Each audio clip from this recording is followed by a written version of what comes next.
Welcome to the Vital Spirit podcast. I'm Dr. Kelly Livingston, a naturopathic physician and your guide to a new health reality, one that connects body, mind, and spirit. Together, we'll dive deep into the art and science of holistic healing. Through working with hundreds of women through midlife transitions, I've discovered something profound. Most of our physical and emotional challenges are rooted in a maladaptive stress response. And true healing begins when we regulate our nervous system. Each episode will explore complex health topics in simple, empowering ways, uncover the deeper wisdom within each of us, and share practical tools for nervous system regulation to help you awaken your vital force and create lasting wellness. So, if you're ready to reconnect with yourself, your health, and your purpose, let's begin this journey together so you can experience life more fully human and deeply healed. Hi, and welcome back to the Vital Spirit podcast. I'm Dr. Kelly Livingston, and today we're diving into a topic that impacts every part of your health, your gut, and its connection to your hormones, energy, and even your mood. Have you ever wondered why you feel bloated or moody right before your period? Or maybe why perimenopause seems to throw your digestion and mental clarity out of balance? Well, it's not a coincidence. You see, your gut and hormones are deeply connected, and healing your gut is the first step to reclaiming your vitality through midlife and beyond. What we'll explore today is why I always start with gut health in my Vital Spirit method, the key role that your microbiome plays in hormone balance, and some simple steps that you can take to begin your healing journey today at home. I'm so glad that you're here. So first of all, what is the Vital Spirit method? You can actually watch a free webinar on this on my website, drkellylivingston.com. But if you haven't done that already, I should give you a brief overview of what it is and why I created it so that some of this episode makes a little bit more sense and context for you. So the Vital Spirit method is a step-by-step process that I designed to help women heal from chronic and traumatic stress. We address 4 key pillars of health, and we start with the gut-brain axis. We move on to work on stress resilience, HPA axis function, hormones, neurotransmitters, mitochondrial health and energy, and then we end with hair, skin, nails, and spirit. So the why behind this method is essentially that I truly was finding in my practice that most physical and emotional issues stem from a chronic stress response. And we talked all about how we have to get the body into a healing state to heal in the first 3 episodes. And so the gut-brain axis to me is the place where everyone essentially needs to start. I created this framework after many years of working with hundreds of women who were told, oh, your symptoms are part of normal aging, or your labs are fine. And the reality is that there's so much that can be done to feel better. Women who had felt burnt out, anxious, depressed, maybe having symptoms of mood imbalance, maybe experiencing hormone imbalances. And the reality was that some minor tweaks in some cases to their gut health had a great, profound impact on their daily life, stress levels, hormones, mood, mental clarity, you name it. So the Vital Spirit method was born, and pillar 1 is always the gut-brain axis and gut health. So when we talk about the 4 pillars of healing, and step 1 being the gut-brain axis, the first step within that gut-brain axis is actually to recognize and remove. So we heal the gut-brain axis by identifying and removing stressors, maladaptive stress responses, and inflammation. The second pillar is to regulate and restore. And we do this by continuing to support the stress response and the HPA axis, which I will definitely have an episode on. Then we move on to replenish and rejuvenate, further balancing neurotransmitters, hormones, and increasing energy. And we end with feeling rebalanced and resilient, radiating vitality in mind, body, and spirit. So I know that that sounds like a lofty goal, right? But the reality was that I had to design essentially a roadmap that I could show women that we would work through together. And everyone's going to enter this health awakening journey at a different phase, right? So Everyone's car might be equipped a little bit differently for this journey, or maybe they're walking or riding a bike, right? Everyone has a different starting point. But if we knew where we wanted to end up and where we wanted to go, and I knew the healing state that every human needed to get in, the gut-brain axis made a lot of sense as a starting point for this journey. So pillar one, and the gut being the foundation of all of your health, really comes from the true naturopathic principles of establishing the foundations for health and the fact that all healing really does begin in the gut. The gut is the central hub, not only for your hormones and mood, but for your immune system, for inflammation, you name it. The gut is key to processing everything in our body.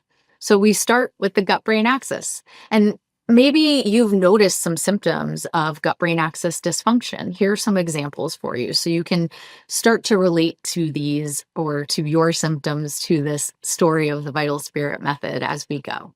So maybe you've noticed bloating, irregular bowel movements, or acid reflux. Maybe it's showing up for you as brain fog, anxiety, depression, inability to stay focused, or remember where you put your keys. All of these can be signs of gut brain axis dysfunction. So they might be telling you that your gut needs a reset. Remember, our symptoms are messages, they're messengers telling us where we need to focus our energy on our health journey. Now, most of us know that the gut is important for physical health, but we're maybe not as aware that our gut is so important for our mental emotional health as well. I love how studies have caught up finally to what naturopaths have been doing for a long time clinically, and I'll often share with new patients lots of studies on the gut brain axis and the connection that the gut has to your mood. So let's talk about why that is. Your gut is actually your second brain. You have what's called your enteric nervous system inside of your gut. It has its own independent nervous system, which I think is pretty cool. And that is communicating with your brain via the vagus nerve. I'm sure we'll have an episode devoted just to the vagus nerve. But for now, you can consider the vagus nerve as that gut-brain connection, that superhighway. Your vagus nerve actually comes out down your brainstem through your neck. And if you're just listening and you're not looking at me, I have my hands going down the side of my neck, and then it goes down into your gut, and it innervates so many different organs. It plays such a huge role in not only the messages coming from our body to our brain, but also the messages from our brain to the rest of our body, especially to our gut. So this is important because your neurotransmitters, which impact your mood, are created in your gut. About 90% of your serotonin is actually made in your gut, and a large amount of dopamine and oxytocin as well. So these neurotransmitters influence mood, resilience, focus, emotional stability. They're so important as we navigate midlife, and especially as our hormones are fluctuating. Estrogen's also related to serotonin production, so we'll get into all of that in just a minute. Your gut is constantly scanning for safety. This is called interoception. So it's scanning your body for safety. Do I feel safe? Are the things that are being put into me safe, or are they poison? Is this going to inflame me? Do I need to send an immune response to this food antigen or to this thing that I've ingested?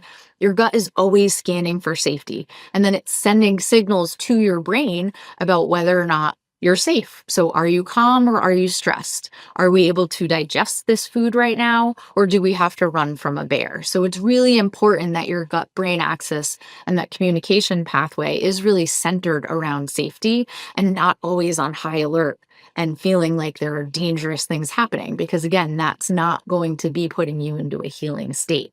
And when your gut is out of balance, it can create a cascade of stress signals that impact everything. So not just your digestion, but your hormones, your sleep, your mood. It's so important. And most of us have some idea of this, right? We have phrases like gut instinct, or I felt that in my gut. And so as you have a more healthy gut and you feel safe in your gut, and maybe every single gurgle or pain is not a sign of danger to you, you have much more ability to start to really cultivate and trust that gut instinct and respond to the world with resilience rather than reactivity and that hyper arousal state, that sympathetic state. A really practical tie-in for you to kind of think about through your day today is if you've been feeling anxious or irritable or maybe disconnected from your body, your gut might be part of that story. So if your gut hasn't historically felt safe, so maybe you are someone with more irritable bowels or bloating, then that is going to have a huge impact on whether or not the rest of your body feels like it can get into a healing state.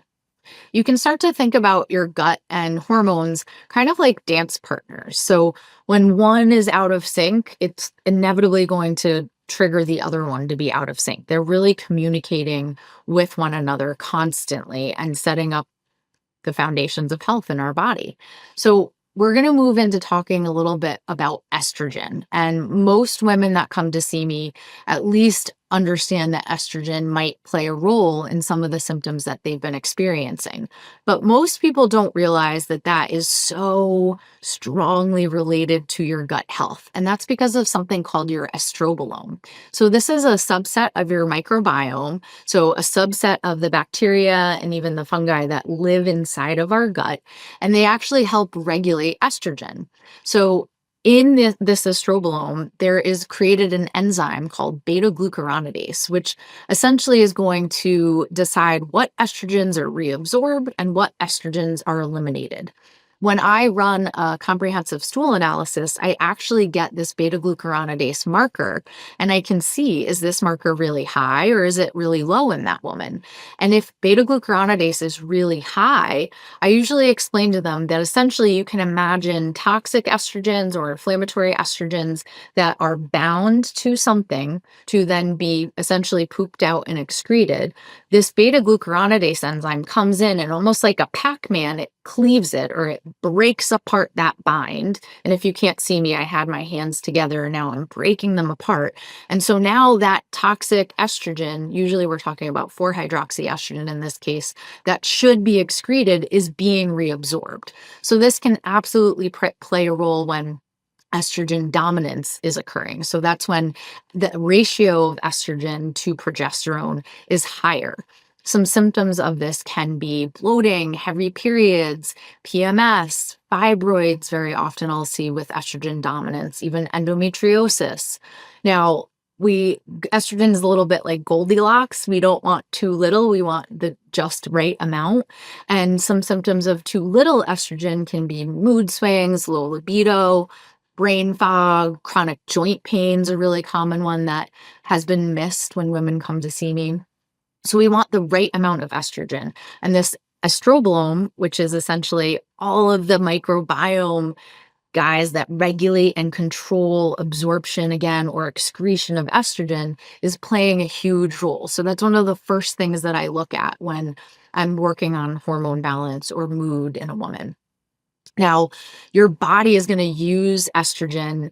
It's sent, after it uses it, it's sent to the liver that has to detox and process it. And then it's sent to the gut for elimination. So again, if your gut is not functioning properly, especially if you're constipated and you're not moving your bowels out, you are much more likely to reabsorb some of that toxic estrogen.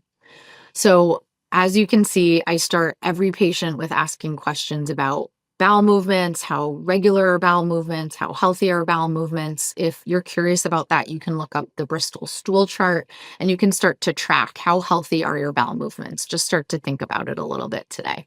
And if you're not having those healthy bowel movements and your estrogen is reabsorbed, this can lead to some of those imbalances that we were talking about. Additionally, estrogen doesn't just affect your gut, but it helps maintain a healthy gut lining, which prevents leaky gut and systemic inflammation. So now that we understand the importance of the gut in processing estrogen, you're probably sitting there wondering, well, is this impacting me, right? So again, I mentioned some of the symptoms that might be a sign that your gut hormone axis needs attention. Things like bloating, irregular periods, mood swings, brain fog. Remember, they're not separate issues. They're actually all connected, and they're really good signs that your gut hormone axis might need to be addressed.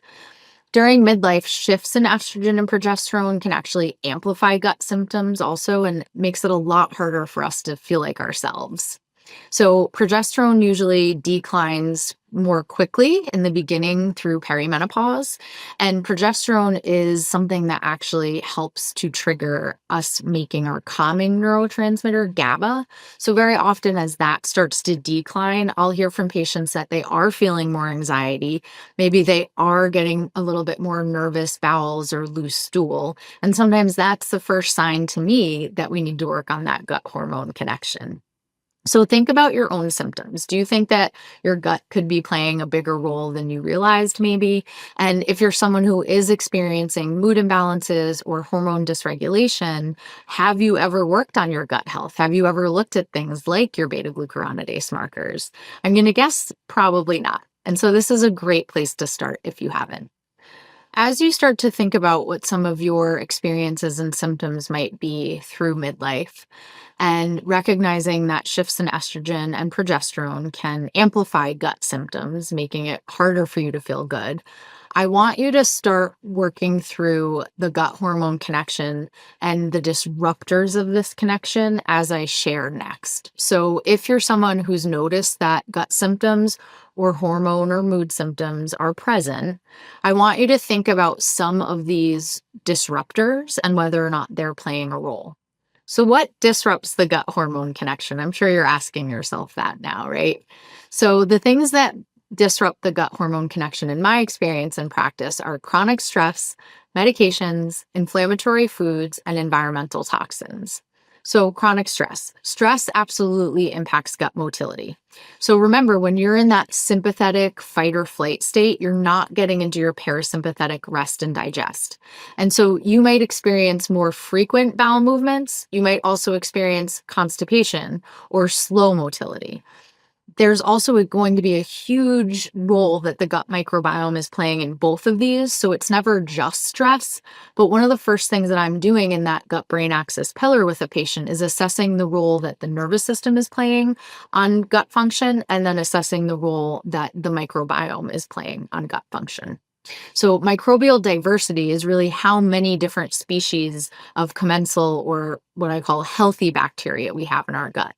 So many studies have shown that the healthiest gut is the one with the most microbial diversity. There's also an important point to be made of where that gut bacteria is existing. So I have a lot of patients who struggle with something called small intestinal bacterial overgrowth, and that is when there's bacteria growing in a part of the intestines that we wouldn't normally have that bacteria.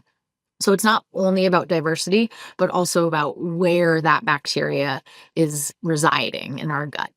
And your gut lining. So chronic stress or excess cortisol production is actually going to increase intestinal permeability. Many of you have maybe heard of leaky gut, and that's what this is. And that can be a result of chronic stress.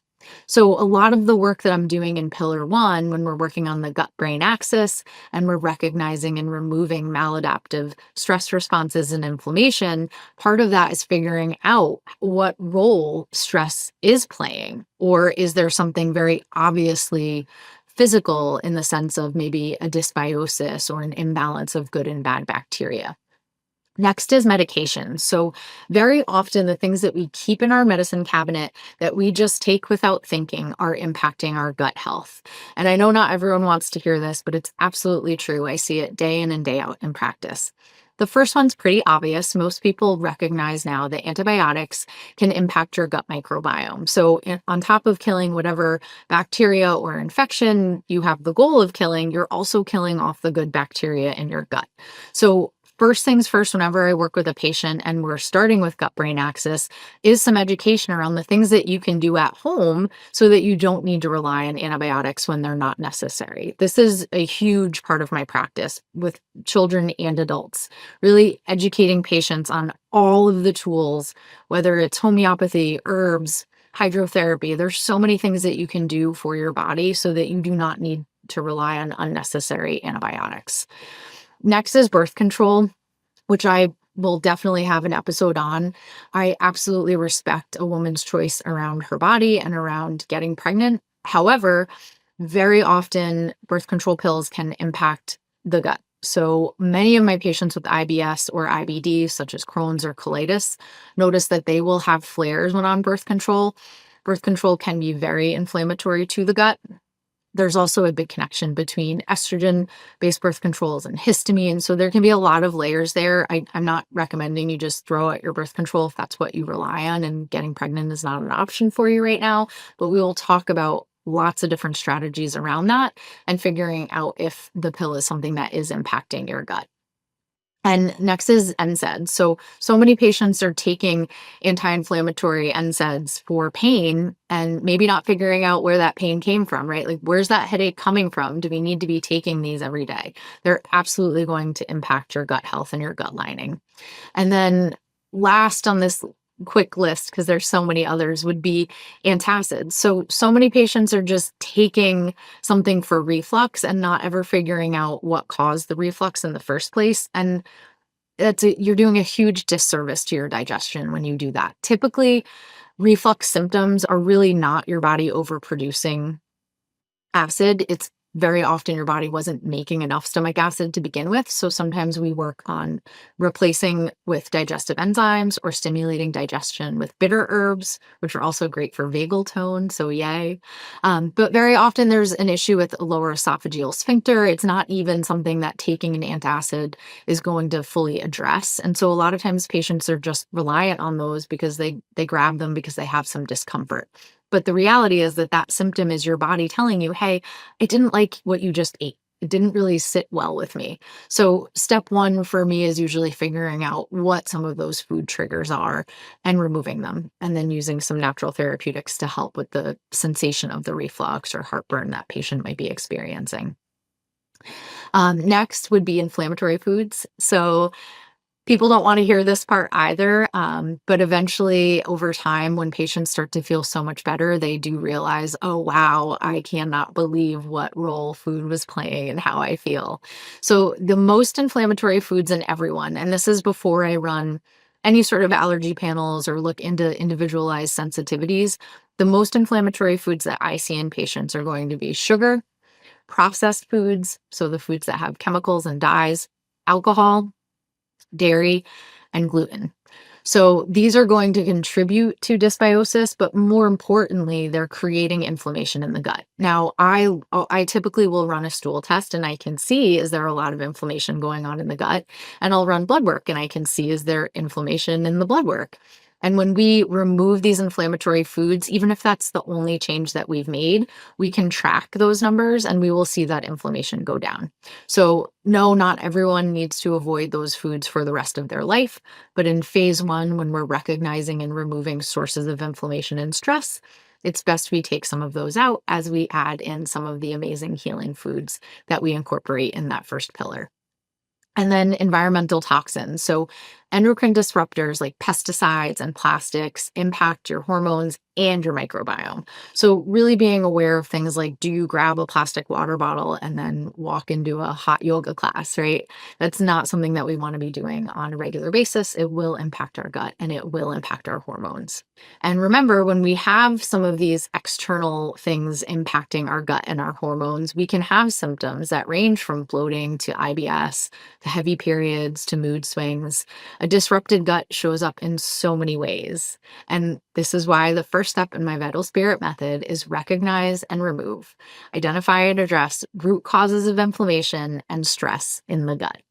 As we're working on recognizing and removing sources of inflammation and stress, step one is recognizing and accepting that maybe some of the things that we've been doing every day, whether consciously doing them or unconsciously, are not helping on our health awakening journey. And they're really inflaming and disrupting that gut-brain connection. So, as you listen, I'd like you to take stock a little bit and maybe start identifying some of the triggers contributing to your symptoms.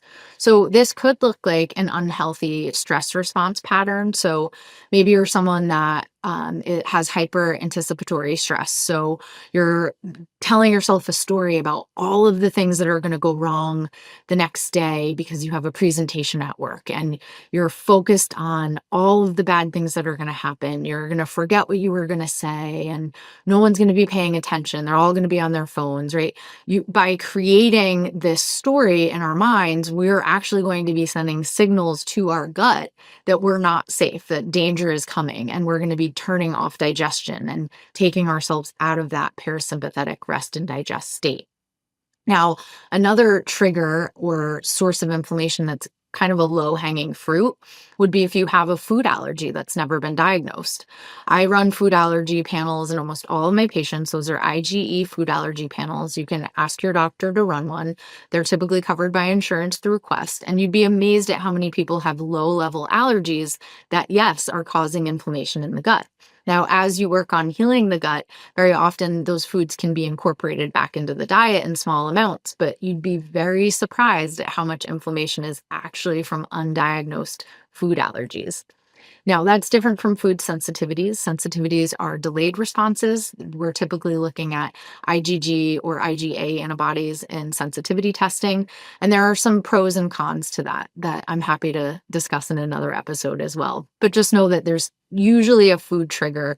And if anything, those main inflammatory foods are absolutely contributing to inflammation in the body. And then those environmental toxins. So go through and just take stock of other sources of toxins in your environment, things that you might be exposed to. Maybe you're not so good about using natural pesticide or not using pesticides on your lawn. So we're constantly exposed to environmental toxins in our food as well. So making some choices around buying organic when you can, or looking up the Clean 15 or Dirty Dozen on ewg.org. So you really know what foods you absolutely need to be careful about and absolutely need to buy organic. And as you're focusing on maybe removing some of the more inflammatory foods from your diet, you can begin to focus on nutrient-dense whole foods. So instead of processed sugar, get your sugar from fruit. I'm amazed how delicious just some good old date peanut butter and chocolate snack can be. So as we rewire our brain, we're actually typically really addicted to high sugar, high fat processed foods. As we rewire that, you can find so much enjoyment in nutrient dense foods. And this is something that I love to talk with patients about. Similarly, as you start to reduce alcohol, there's lots of different ways that you can incorporate nervine herbs, relaxing herbs and teas into your daily routine, adaptogenic herbs. I did a lecture a few weeks ago on Sober Curious. So definitely reach out to me and ask questions if you're more interested in some information around alcohol replacements. It's a passion of mine. And as I mentioned, there are medications that can impact your gut. And so check with your prescribing provider if any of the side effects of a medication that you're on are impacting your gut health. Now, after we're recognizing and removing inflammation and sources of stress for our gut and hormones, we're also going to be working on restoring and repairing the gut lining. So when I do find a lot of inflammation in the gut, once I've pulled out the things that are creating that inflammation, I want to create an anti-inflammatory healing environment for the gut. Now, in naturopathic medicine, we'll use things like mucilaginous herbs, we'll use marshmallow, aloe. I'll often use quercetin, which is an antioxidant and has anti-inflammatory benefits. I'll use bone broth, glutamine, sometimes collagen. Getting enough omegas in the diet is a wonderful way to kind of heal and seal that gut lining. And so this is something that I love guiding patients on, because once you've removed the inflammation or the source of the fire, essentially, there's so much that can be done to go in and heal and soothe that gut lining. And your gut lining is actually only one cell thick. So from your mouth to your butt, you're a tube, right? And it's actually outside of your body, which is so cool. And you don't want all of those toxins that you might be ingesting, or maybe you didn't eat something that has a parasite, right? You don't want any of that coming into the body.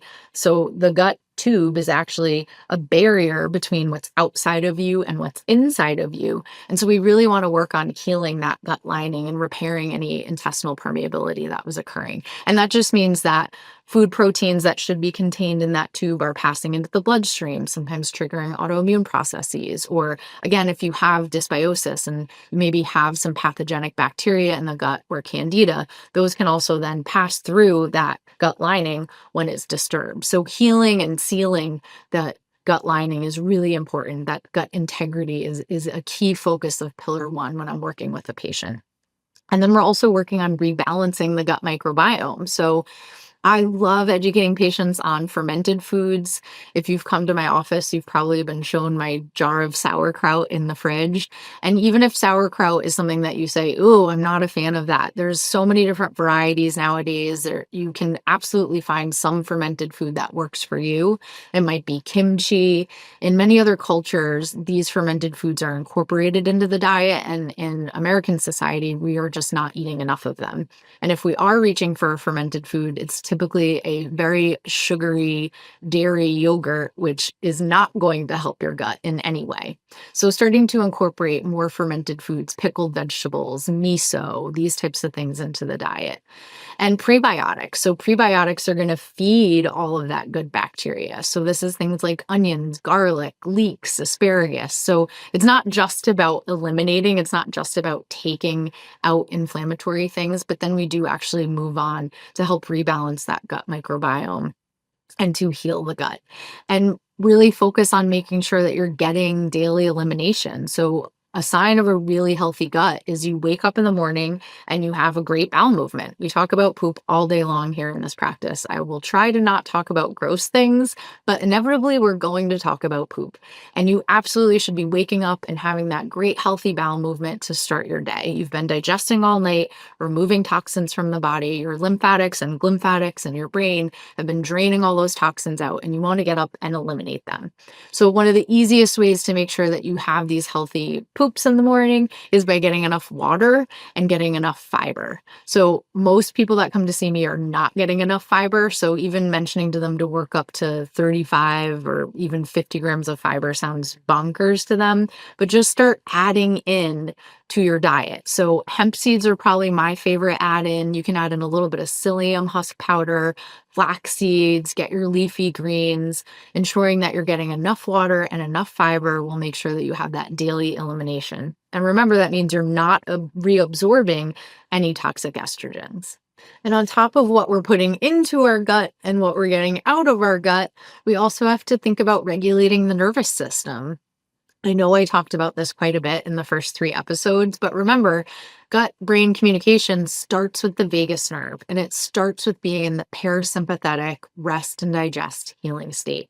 So, anytime we can practice mindfulness around eating, pause, have some deep diaphragmatic belly breath before we eat, we're getting our body into the state to be ready to receive food.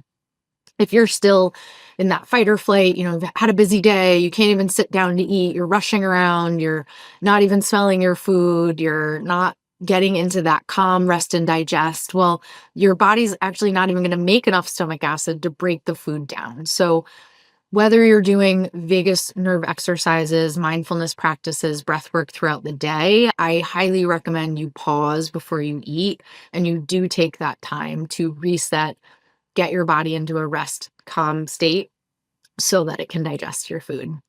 So, in order to make this all make a little more sense for you, I thought I'd share a patient's story and one that reinforces the interconnectedness of everything. So, your healthy gut is supporting your healthy hormones, is going to help in your clear thinking and memory, and create a resilient body. Now, I have a patient who's a great example of this. I just started working with her not too long ago, and she's in her mid 30s. I won't share any obvious details, so she won't even know who she is. But she came to see me, and her main complaint was this bloating that she'd been having for a few years. And essentially, she's been diagnosed with IBS-C, so told that it's IBS, and she has the constipation form of IBS. So she's not having regular bowel movements and she's very bloated. She's also triggered by certain foods, garlic and onion, which to me was a sign that I would absolutely be working her up for small intestinal bacterial overgrowth. And she had a history of having really heavy, uncomfortable periods that she was put on birth control for. And then last, most recent symptom that she's having is a very, very poor memory, and that's not something that she's ever had before. So she will start saying something and then can't remember what she was about to say. She's forgetting names of people. She's definitely doing the like, where did I put my keys? Where did I put my phone? And she's young and has never had issues like this before. So that was a little bit of an alarm for her, something that she wanted to pay attention to. So she showed up in my office because, again, essentially told you have IBS, there's nothing we can do. She was told this by multiple gastroenterologists. So when I first started working with her, again, I explained to her that your symptoms are messengers, so they're not our enemy. We want to know why they're happening, what's going on. We want to listen to our body. And all of my hormone healing and my method starts with the gut. So we started first with assessing, was there dysbiosis? And sure enough, she did have overgrowth or dysbiosis in the small intestine, so that upper portion of your GI tract where there shouldn't be a bacterial overgrowth. And that was creating some bloating and constipation. As a result, then remember, if you're not pooping out your estrogen, you're reabsorbing it. And she was taking an exogenous estrogen on top of that. So as we started to tease these out and address the dysbiotic bacteria, her bloating improved fairly quickly. Her bowels started moving again, so she was processing her estrogen. She couldn't believe how dramatically her brain fog memory issues cleared. I think those only took about a week and a half, maybe 2 weeks into her SIBO plan. And then we were able to look back at her history of when she was younger, having heavy periods, and I was able to help her come off of the birth control. And she's not since had any painful periods, any heavy periods. Her periods are regular. So to me, when you're looking at everything as connected and you're really starting with the root cause and the foundations of health, hormone imbalance tends to resolve when you've addressed the things that were creating the imbalance in the first place. So that's a really inspiring story that I thought would be helpful to share with you. So if you've been listening today and you want to take some actions and take some steps to balance your gut-brain axis, we did talk about some of the things that might be triggering you. So think on those inflammatory foods and how much they're a part of your diet. And then I would say add the 3 F's to your diet this week. So that's ferments. So remember things like kimchi, sauerkraut, non-dairy yogurt, healthy fats. So it's going to be things like avocado, olive oil, salmon if you're a fish eater, and fiber. Some of my favorite fibers to add would be psyllium husk and hemp seeds. Ground flax seeds are great. Some people like chia. Some people get a little bloated from chia, so just be careful if that's the one you go with. And you can always use fruits and vegetables as great sources of fiber and a variety of different colored fruits and veggies each week. So one study found that eating 30 plants a week is going to increase that microbial diversity. So think about the inflammatory foods, maybe start reducing some of those and add in healthy ferments, lots of fiber, and healthy fats. And then take 5 minutes, not even, take 3 minutes if you're someone who doesn't even have 5 minutes before you start eating. And I just want you to sit down and pause, take a look at your meal, maybe smell the food, start to engage some of your senses. Do a couple deep breath works. You can go back to one of our first episodes where I walked you through a diaphragmatic breathwork practice. I think I did box breathing with you. And that's a great way to get your parasympathetic rest and digest nervous system engaged before you eat. So you're making the right amount of stomach acid to break food down from the top down. If that's where the problem is starting, and then that's slowing down your bowels and you're reabsorbing estrogen, then the simplest thing to do is pause, take some deep breaths before you eat your meal. And then add 1 extra glass of water today. If any of you are constipated, I guarantee that lack of hydration can be playing a role. So just add an extra glass of water to your daily routine. You want to aim for half your body weight in ounces of water if you're not doing that already. And if you have anything that dehydrates you, like coffee or alcohol, you need to have some extra water. So think on one small change that you can do to support your gut-brain axis and inevitably your hormones, your mood, your energy, and your vitality. If today's episode inspired you and you'd like to take the next step on your gut-brain axis and gut hormone healing journey, then I highly recommend you go to my website and you can purchase my Gut Reset program. It's a 21-day gut reset program. I put into it everything that I would essentially want a new patient to already have done before they come work with me.